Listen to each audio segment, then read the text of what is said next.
తల్లి పోతే బంధం పోతుంది, తండ్రి పోతే బంధుత్వం పోతుంది, సోదరుడు పోతే బలగం పోతుంది, కొడుకు పోతే కొరివి పోతుంది, కానీ భార్య పోతే సర్వస్వమే పోతుంది అంటారు. భార్య ఉన్నప్పుడే విలువ తెలుసుకుని ప్రేమతో చూసుకోవాలి.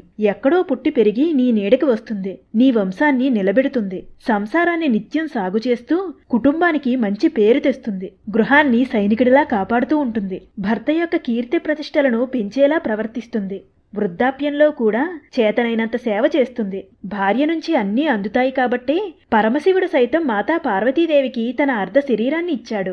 మహాలక్ష్మిని తన హృదయంలో నిలుపుకున్నాడు శ్రీ మహావిష్ణువు. సరస్వతీదేవికి బ్రహ్మదేవుడు తన ముఖమునందు స్థానాన్ని కల్పించాడు. ఈ విధంగా దేవతలు తమ ప్రేమను చాటుకున్నారు, భార్యను గౌరవించారు. లోకంలో సహజంగా వినిపించే మాట పురుషుడే అధికుడు, కానీ శివుడి విషయంలో అది సరికాలేదు కదా.